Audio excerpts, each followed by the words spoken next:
Bueno, por ahí se incorpora alguien más. Pero ya pasaron 5 minutos. Bueno,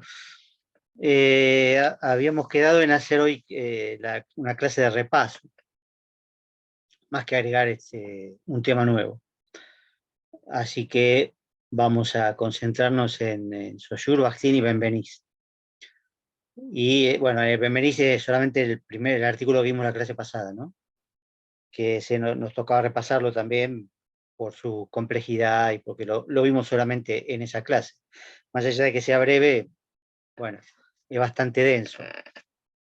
Tampoco dice muchas cosas, ¿no? Pero bueno, vale la pena repasarlo. En todo caso, el martes que viene agarramos el otro artículo, el aparato formal de la enunciación, se los mando por las dudas, que no sé cómo está el campus. Y bueno, entonces ya ahí lo vemos el martes, porque además es útil también para empezar la parte práctica, justamente. Sí, eso ya se los adelanté un poquito, ¿no? Este de la subjetividad es más teórico, y entonces, bueno, es más coherente con la primera parte del cuatrimestre. Pero ahora con la segunda, el otro artículo es por ahí más importante porque nos permite empezar con todo el tema del reconocimiento de deícticos y, bueno, de modalidades y una serie de cosas que vamos a ver después. Pero este parcial es en principio solamente teórico. Bueno, digamos, van a tener, no, ¿se acuerdan que nos vemos igual el viernes? Por las dudas, les recuerdo el viernes a las 21 en la sede de Avellaneda, ¿sí? Que está enfrente del shopping. No les digo que después no vamos a ir al shopping a tomar algo porque es un poco tarde, es un poco tarde, creo que no está abierto ni siquiera, pero bueno, este, ya averigüé cómo ir por lo menos, pero está ahí nomás de frente del shopping, por lo que me dijeron. Yo voy a ir lo más temprano posible porque tengo que estar en una clase, en otra clase, digamos, y entonces tengo que conectarme, porque si me conecto acá después no puedo viajar. No llegaría a hacer las dos cosas. Así que sería a las 21 en la sede de Avellaneda. Y bueno, serán 3 preguntas, una de cada autor. Ahora la vamos a ver más o menos. Y digamos, como para hacer 1 hora y media como máximo. Como máximo. Y nos vamos temprano, digamos, lo más temprano posible. Como para contestar además en media página cada una de las preguntas. ¿Sí? También por supuesto, se pueden extender, pero recuerden, como habíamos visto la otra vez, que las preguntas son bastante específicas y apuntan a algo en particular. O sea, ahí está Mariana. Entonces, bueno, hay que contestar eso primeramente. Entonces, si después se quieren extender, pero van a ver que no da para extenderse demasiado. De todas maneras, en el momento cuando les dicte las preguntas, también vamos a hablar de ellas en el momento, ¿no? Porque las voy a llevar para dictar, porque somos 5, quizás 4, 5, 6, no creo que vengan más. Entonces, bueno, no voy a llevar copias, las voy a dictar y listo. Pero bueno, ¿por dónde empezamos? A ver, ¿qué les gusta más para empezar a repasar? ¿Qué les parece más difícil? ¿O lo más próximo o lo más lejano? La verdad, yo diría, no sé, como quieran, pero en Saussure, recuerden que hay un tema fundamental que es la arbitrariedad, ¿sí? Que de alguna manera se relaciona con prácticamente todo el resto, más allá de que uno puede empezar hablando así del lenguaje, la distinción entre lengua y habla, ¿sí? Todo eso está muy bien, pero cuando uno llega al signo, que compone la lengua, digamos, ¿no? La lengua es un sistema de signos, también es un sistema de valores, un sistema de diferencias, etcétera.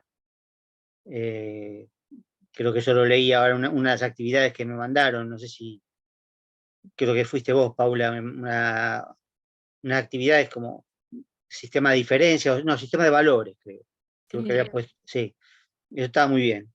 Entonces, es cierto, pero el tema es que cómo está compuesto el signo, cuál es su naturaleza, ¿no? Porque vieron que Saussure divide entre naturaleza y principios o características. Y la naturaleza del signo lingüístico es que está compuesto por un concepto y una imagen acústica cuya relación es arbitraria. Y eso quiere decir que es inmotivada, no tiene ninguna razón de ser, fuera de la lengua. Es decir, la lengua la que determina que ese signo signifique de esa manera. Es decir, que el significante o el significado, bueno, recién dije concepto de imagen acústica, bueno, imagen acústica y significante es lo mismo para el signo lingüístico, o concepto de significado es lo mismo también. Entonces, se puede usar de las dos maneras. Mientras no nos salgamos de la lengua, es igual. Entonces, significante, significado, imagen acústica, concepto, se unen de una manera que no responde a ninguna razón lógica, ni absoluta, ni natural, sobre todo. O sea, no hay un motivo externo, digamos, a ellos, ¿no? Como hemos visto en algunos ejemplos de signos naturales, pero o analógicos incluso, pero que Saussure descarta, no le interesan esos signos. Entonces, claro, el tema de la arbitrariedad, entendida en ese sentido, que es fundamental, también podríamos decir convencional, ¿se acuerdan? Pero siempre teniendo en cuenta que convencional como opuesto a natural, eso estaría bien, pero no convencional como producto de una convención, porque ahí una convención en el sentido de acuerdo voluntario, porque ahí sí sería medio ambiguo, ¿sí? Yo puedo decir convencional, pero claro, tendría que aclarar a qué se refiere, porque un acuerdo voluntario se puede hacer con otros códigos, pero no con la lengua, porque la lengua ya viene hecha. Entonces nadie nos pide nuestro acuerdo, no es producto de una convención, tampoco en su origen es una convención. Quién sabe cómo fue el origen, pero de todas maneras seguro que no fue una convención, no fue un acuerdo. Entonces, claro, ahí hay que tener cuidado con la palabra convencional, ¿sí? O sea, es inmotivada, no tiene razón natural, ni tampoco lógica, ni absoluta, ¿sí? Todo eso junto explica la cualidad arbitraria del signo, ¿sí? Es decir, la arbitrariedad es propia del signo. La linealidad también, lo que pasa es que la linealidad en realidad es propia del significante. Eso había una pregunta también, creo, en la guía de actividades. Lo que pasa es que el significante no es separable del significado, por lo tanto, si el significante es lineal, todo el conjunto del signo es lineal también. Entonces va un signo detrás de otro. Es así, pero de todas maneras, eso es como una especie de refinamiento, por decirlo de esa manera. Pero la arbitrariedad sí es más importante porque tiene que ver con la relación mutua entre las dos partes del signo. Y esa arbitrariedad se conecta con un montón de cosas, como decíamos recién, ¿no? Una es la obligación justamente de que el signo esté dentro de un sistema, que para el signo lingüístico es la lengua, no hay otra vuelta, digamos, ¿no? Más allá de que dentro de la lengua podría haber mini sistemas, por decir así, como hemos visto, no sé, el plural con respecto al singular, o el masculino respecto al femenino, o en el caso de tibio, frío y caliente, bueno, esos son mini sistemas, pero en realidad están dentro de todo un sistema. Y es el sistema lo que produce la significación, lo que permite la significación. Es decir, nada menos que el signo signifique, ¿sí? O sea, en el fondo es algo, si se quiere, obvio o fácil de decir. Lo que pasa es que, bueno, hay que tratar de entenderlo. Después lo vimos fuera de la lengua, que también funciona en la medida que los signos sean arbitrarios. Ya si el signo es natural, no. Pero si el signo es arbitrario, como el color rojo puede significar un montón de cosas, bueno, en cada sistema, donde esté, significa una cosa distinta. Y fuera de un sistema no significa nada. O sea que la arbitrariedad vale también para otros tipos de signos. Lo que pasa es que en realidad lo que nos interesa, o le interesa a Saussure, digamos, básicamente, es la lengua, es lo que él estudia. Y lo que además él dice que la lingüística debe estudiar. Después cuando plantea la semiología, bueno, sí, se va hacia otros signos, pero no dice mucho respecto a la semiología. Tira algunos ejemplos nada más. Y dice que la lengua debería ser el modelo de los otros sistemas, y la lingüística el modelo de la semiología. Pero eso es una posición. Hay otras semiologías o semióticas que dicen cosas totalmente distintas. Pasa que no vemos otros autores que se contrapongan a Saussure en ese sentido, que tomen signos naturales, etc. Lo de Bakhtin es otro tema. Sí se opone, pero en otro sentido. No es que tome otro tipo de signos. Entonces, la arbitrariedad hace que deba haber un sistema, que los signos tengan que estar dentro del sistema. Dentro de ese sistema, efectivamente, los signos tienen valor, es decir, valen por oposición a los otros, ¿sí? Son lo que los otros no son. Cada signo y a su vez cada cara del signo, es decir, concepto y la imagen acústica, se define por negatividad, por oposición, por diferencia con respecto a los otros, ¿no? Como decíamos recién, la O y la A de masculino o femenino, o la S o la ausencia de S, o lo que fuera. Tanto a nivel de concepto como a nivel de imagen acústica, pero también a nivel de signo completo, porque obviamente no están separados, ¿sí? Entonces, claro, una vez que se establece una diferencia en una de las caras, también se establece diferencia en la otra, por más que fuera igual, ¿sí? Porque podría llegar a serlo. Es el caso del ejemplo del paradigma de caballo que vimos la otra vez, donde, digamos, el significado era aproximadamente el mismo, pero el significante era muy distinto, ¿no? Una cosa es caballo, corcel, matungo, equino, es decir, son imágenes acústicas completamente distintas, nos remiten a un concepto similar o muy parecido, pero también introducen una pequeña diferencia en el concepto, porque no es lo mismo un caballo que un corcel, es casi lo mismo, pero no es exactamente lo mismo, ¿sí? Es decir, también se diferencia caballo y corcel dentro del paradigma, como concepto, ¿no? No solo como imagen acústica. Imagen acústica es evidente, sí, porque suena distinto también, pero claro, el concepto uno dice, bueno, es más o menos lo mismo, pero no se puede usar en cualquier contexto corcel en lugar de caballo, o matungo en lugar de caballo, porque evidentemente no son exactamente lo mismo. A veces sí se pueden reemplazar, a veces no. Bueno, pero ahí el mar y la mar lo único que varía es el artículo, digamos, ¿no? El adjetivo, pero está bien, el artículo, el género del artículo, pero está bien. Sí, sí, sí, está bien, es verdad, tal cual. Exactamente, exactamente. En un caso, el amar se usa más en el contexto poético. Sí, tal cual, como corcel sería en este caso, donde no varía el género, pero tenés razón, varía en ese caso el significante. En este caso no varía el significante, pero claro, el artículo lo hace variar de alguna manera también. En este caso dentro del sintagma, si no dentro del paradigma, sino dentro del sintagma.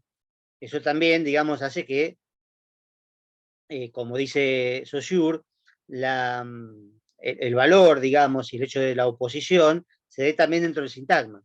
En el paradigma se da, claramente, pero en un sintagma, si vos comparás lo que vos dijiste, el mar con la mar, ¿sí? Ahí también se da una diferencia, pero dentro del sintagma, ¿sí? En realidad él lo dice en respecto de los sinónimos, ¿no? En este caso es la misma palabra, exactamente. Pero incluso en la misma palabra, el mismo signo, también hay una diferencia. Con los sinónimos se ve un poquito más claro. En el caso del banco, como decíamos antes, hay un ejercicio en la guía con pico, ¿no? Que es pico de ave, ¿no? O usar un pico para cavar. Bueno, ahí digamos, el significado de pico está dado por el contexto de los otros signos, ¿sí? Porque si no parecería que fuera el mismo signo, pero tiene distintos significados, tiene el mismo significante, pico, pero tiene distintos significados, porque en un caso es una herramienta y en otro caso es la parte de lo que sería la parte de un ave, en principio, ¿no? El pico, la parte de un ave, ¿sí? Que en Chile, bueno, no se puede usar en Chile, porque en Chile significa otra cosa completamente distinta, bueno, no se puede usar porque es muy, muy obsceno. Ahora, efectivamente, ahí también funciona la oposición, el valor y por lo tanto la arbitrariedad, ¿sí? Y en algo muy importante también, que es la mutabilidad y la inmutabilidad. Ahí también funciona la arbitrariedad. Recuerden que la mutabilidad a largo plazo se da por un montón de factores concretos, pero en definitiva se da gracias a la arbitrariedad. Si no fueran arbitrarios, esos factores concretos no incidirían. ¿Sí? Porque, por ejemplo, los signos naturales, como vimos la otra vez, ¿sí? Un fuego que produce humo, bueno, siempre fue así, desde que se inventó el fuego, por decir así. En realidad se descubrió el fuego, existía de antes seguramente, desde ya, ¿no? Naturalmente se producía fuego, y el fuego produce humo, y eso va a ser siempre igual. Es decir, no importa el paso del tiempo. En un signo natural no importa el paso del tiempo, en un signo arbitrario sí. Y lo mismo el uso. El uso del fuego no como signo, pero uno lo puede usar para calentarse, para quemar, etcétera. Bueno, tampoco. Ese uso tampoco varía, ¿sí? Por más que lo usen millones de personas. En cambio, los signos lingüísticos, o los signos arbitrarios en general, al ser usados por muchas personas, es verdad, van a cambiar. Y al ser usados a lo largo del tiempo, también, es cierto, pero son cuestiones empíricas, concretas, ¿sí? La cuestión verdadera que influye ahí es la arbitrariedad. Si no fueran arbitrarios no cambiarían. Pero al ser arbitrarios, el signo, el lazo entre significante y significado es muy débil, ¿sí? Dura un cierto tiempo. Claro, sí, en el habla es más fácil que cambien. El habla es más fácil que cambie, porque el habla es individual, entonces, bueno, uno puede cambiar y hablar de manera distinta, ¿sí? Lo que pasa es que hay que ver si a lo largo del tiempo esa forma de hablar, que puede empezar individualmente o por un grupo, se incorpora a la lengua en su conjunto, es decir, a la masa hablante. Eso es cierto, ¿sí? Pero también, por supuesto, la arbitrariedad funciona ahí todavía más fuerte, porque de hecho es verdad que uno podría cambiar. El tema es que no se puede cambiar la lengua. Eso es lo contrario, la inmutabilidad. La inmutabilidad es a corto y mediano plazo. La lengua dura muchas generaciones. ¿Y por qué dura muchas generaciones? Bueno, por la dificultad del cambio. En realidad, no podría nunca cambiarse de manera voluntaria. Primero, bueno, está bien, tenemos la complejidad, la cantidad de signos que tiene, eh, la necesidad de comunicarse, la dificultad para aprender una lengua a cada rato, porque si cambiara a cada rato, tendríamos que aprender distintas lenguas a cada rato, y obviamente eso no podría pasar, pero son razones también totalmente concretas, totalmente empíricas, ¿sí? La verdadera razón es la arbitrariedad. No hay una base lógica para cambiar la lengua, ¿sí? Si la lengua así la habláramos dos personas solas y fuera incluso tuviera menos signos, por ejemplo, llevaría mucho tiempo cambiarla y seguramente las discusiones podrían llegar a ser eternas. Si esas dos personas no se ponen de acuerdo, no habría cambio posible, ¿sí? Pero de todas maneras es una situación totalmente irreal, porque no pasa. Si uno toma un código más breve, más chico, como no sé, las banderas, como dice Saussure, o las insignias militares, bueno, un código más chico se puede llegar a cambiar, e incluso en el caso particular de las insignias militares, como se pueden imponer, ¿no? Porque puede haber una instancia que imponga el cambio de las insignias, bueno, sí, se podría, ¿sí? Se podría. Como las señales de tránsito, que igual duran bastante tiempo, ¿sí? Dice Humberto Eco que además suelen tener cierta inercia las señales en general, ¿no? Una inercia analógica incluso, ¿no? Dice, bueno, todavía se ven, por ejemplo, en algunos pasos a nivel se ve una locomotora, por ejemplo, ¿no? Una locomotora, bueno, todavía queda alguna por ahí perdida, ¿no? Ya no hay locomotoras de ese tipo, y están dibujadas todavía como una locomotora, hasta con el humito, ¿no? O en los baños, por ejemplo, ¿no? Los baños uno va y, bueno, dice, y ve que la mujer está con pollera, ¿no? Pollera y pelo largo. Y bueno, pero es muy difícil una diferenciación en la señal de los baños que no sea sexista, ¿sí? Entonces, esa inercia, por supuesto, está también connotada ideológicamente, pero hay como una cierta resistencia a cambiar. Pero, por supuesto, hay mucha creatividad en los signos de los baños, pero siempre hay una cuestión sexista, ¿no? Y así, por más que uno lo quiera hacer en chiste, siempre hay un elemento ahí sexista, ¿no? Lo que importa es la diferencia. Lo que importa es la diferencia. El tema es que acá en este caso, aparte, habría que ver cuál es la diferencia.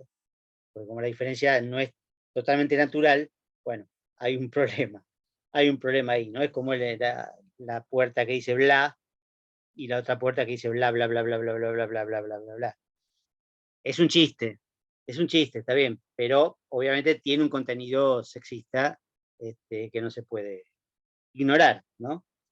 Pero es eficaz, se entiende enseguida, pero bueno, se entiende por los prejuicios, ¿no? Ideológicos. Ahora, ese tipo de sistema de signos pequeños se puede cambiar más fácilmente, sin duda, aún siendo arbitrario. Pero en el caso de la lengua no pasa eso, que la lengua habría que cambiarla toda. Y digamos, como decía la otra vez, para ponerse de acuerdo en el perfecto compuesto, el pretérito perfecto compuesto, ¿no? Bueno, ¿cuánto vamos a discutir? Podemos discutir años para determinar eso, ¿sí? Y así, aún así no nos pondríamos de acuerdo. Y solamente estamos hablando de un tiempo verbal, cuando tenemos 40 tiempos verbales, y después tenemos todos los pronombres, tenemos 50.000 cosas más para cambiar, más los plurales, los géneros, bueno, un montón de cosas. Bueno, eso obviamente va a cambiar, pero va a cambiar a lo largo del tiempo y de una manera, como dice Saussure, relativamente misteriosa. Así como nos llega a nosotros, la lengua va a seguir y alguna vez va a cambiar, pero no hay una razón específica por la que cambie. Porque no hay una razón, como dice él, para que el latín se haya transformado en francés y en castellano. Pasó, simplemente. Pasó. En este lugar se hizo francés, en este lugar, bueno, no francés en realidad tampoco. Se hizo varias lenguas también, ¿no? Y el castellano también, varias lenguas. Porque había castellano, aragonés, catalán, gallego, etc. Castellano es una lengua, nada más, lo que pasa es que se impuso sobre todo el resto, ¿no? Y el francés también. El francés es la lengua que se hablaba en la Ile-de-France, no está París. Pero había muchos otros idiomas alrededor, ¿no? Pero todos provienen de latín, eso seguro. Todos provienen de latín. Ahora, ¿por qué cambia? ¿Sí? ¿Hay leyes diacrónicas? Sí, probablemente hay leyes diacrónicas, pero simplemente hay leyes que uno puede estudiar en su funcionamiento, pero no en su razón. Porque si hubiera una razón, también el latín se hubiera transformado en un solo idioma, en todos lados, si hubiera una razón lógica o natural. ¿Sí? Pero no, el latín se transformó en decenas y decenas de lenguas. ¿Sí? Rumano, por ejemplo, también, ¿no? Entonces, bueno, evidentemente tampoco hay una razón en la diacronía, ¿no? A lo largo del tiempo. Pero lo que estamos seguros es que va a cambiar. Y va a cambiar porque es arbitrario. Y no cambia ahora porque es arbitrario también. Es decir, que la arbitrariedad es también la razón de la mutabilidad y de la inmutabilidad. ¿Sí? Eso vale para todo. Y como decía recién también, entonces, la arbitrariedad se puede ver en el paradigma y en el sintagma. Siempre es la diferencia, siempre es el sistema el que constituye la significación. Porque en realidad el signo es arbitrario. Entonces, nada me dice, al ver el signo o al oírlo, ya convertido por supuesto en palabra, ¿sí? Nada me dice cuál es su significado. O al revés, si alguien me dice el significado, tampoco podría inferir cuál es el significado, porque eso depende del sistema. Tengo que conocer el sistema. Y en realidad, por supuesto, conozco el sistema de mi propia lengua, por lo menos una, aunque puedo conocer dos o tres, pero por lo menos uno conozco. Y entonces puedo, sí, a partir de ahí hablar mi propia lengua. ¿Sí? O si soy bilingüe, dos.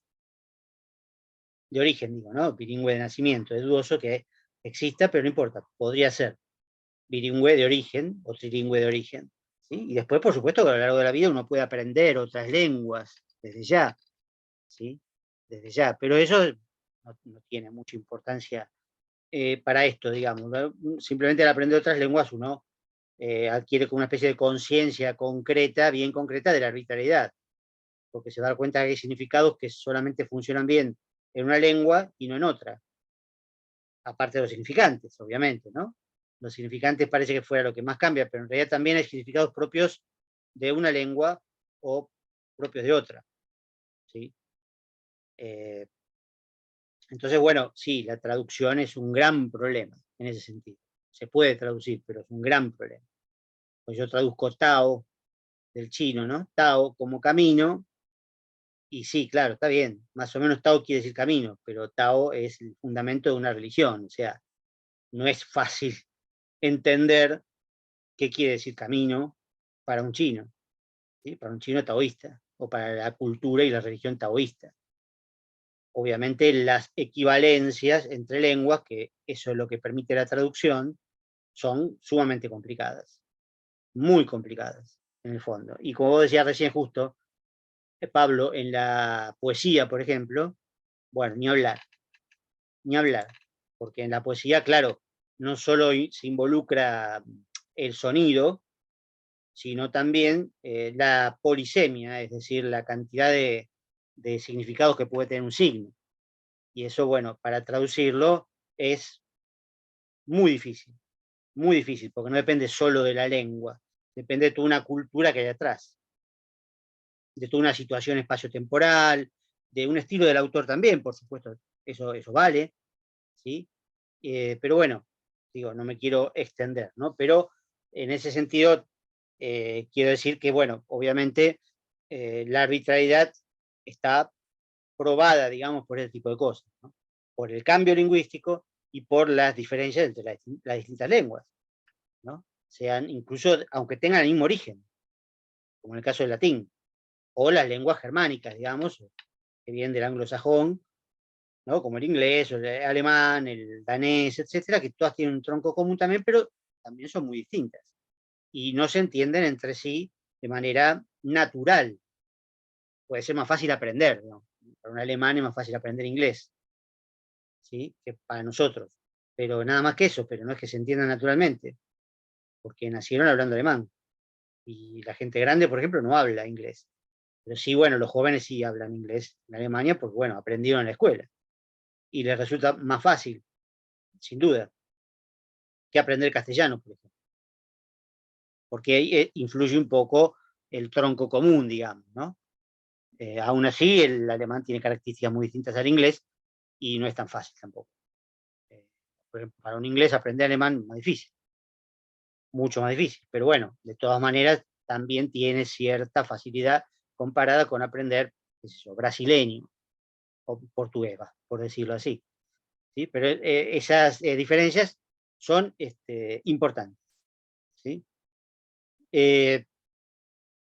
De hecho, de alguna manera, para diferenciar lenguas, que es todo un problema teórico bastante grande y político, para diferenciar lenguas justamente se comprueba que dos personas no se entienden. Si no se entienden, hablan distinta lengua, ¿sí? Si se entienden, sí, hablan la misma lengua, quizás con alguna diferencia dialectal, pero si se entienden es porque hablan la misma lengua. Si no se entienden para nada, hablan distintas lenguas. Bueno, esa es una manera de comprobar la diferencia, ¿no? Que por ahí para ellos es clara, pero digo desde afuera, ¿no? Desde un tercero, un antropólogo, un lingüista que va a estudiar una región del globo, ¿no? Bueno, pero esto es lo fundamental, digamos, en Saussure, es la arbitrariedad.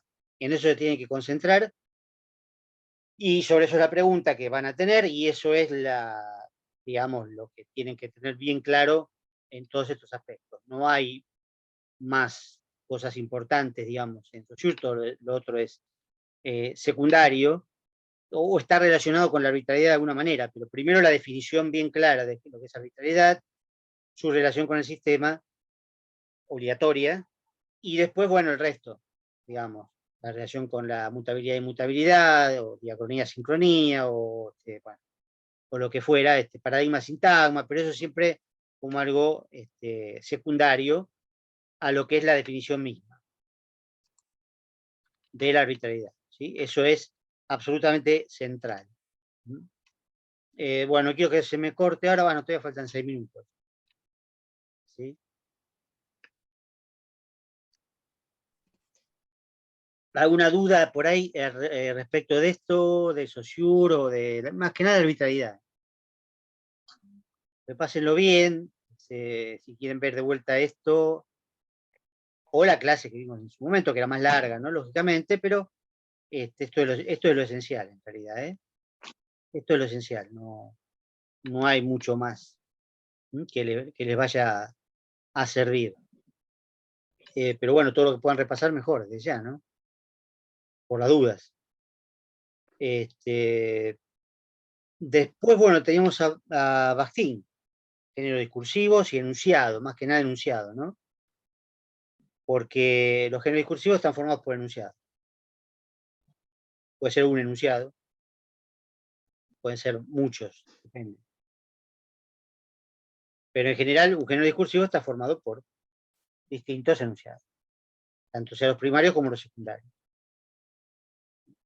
Y ahí la oposición de Bakhtin a Saussure tiene que ver con el hecho de que Bakhtin justamente no cree en el sistema de la lengua como algo más importante que el habla, es decir, que la comunicación. Todo lo contrario.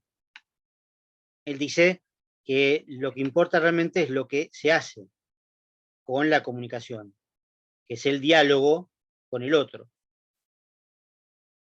El diálogo se hace a través de enunciados. Enunciados tienen que ver con palabras o con, digamos, signos emitidos, por decir así, ¿no?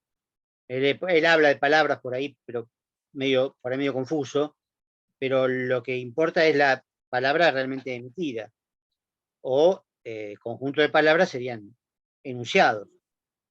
Una novela puede tener 1.000.000 de palabras, ¿sí? Pero es un solo enunciado, porque los límites están marcados por el principio y el final. En el caso de los secundarios, eso es muy particular, ¿no? Pero se ve también en el artículo que estamos leyendo. Si uno agarra el artículo de Bakhtin, bueno, desde que empieza hasta que termina, es un enunciado. Esa es la idea que él tiene. Cuando cambia el sujeto discursivo, cambiaría el enunciado. Ahora, eso, bueno, digamos que cuando cambia el sujeto discursivo, bueno, en este caso sería, obviamente, cuando él empieza a hablar, o escribir, en este caso, es un artículo escrito, y si termina, si alguien le contesta, es decir, si hay otra referencia como la que yo estoy haciendo ahora, respecto de Bakhtin, respecto de este artículo, ¿no? Entonces ahí hay otro enunciado, que no está escrito, sino que es oral, ¿no? Porque lo estoy diciendo oralmente. Pero bueno, me estoy refiriendo al artículo de Bakhtin. Entonces, bueno, ese cambio de sujeto discursivo se da en los secundarios de esa manera.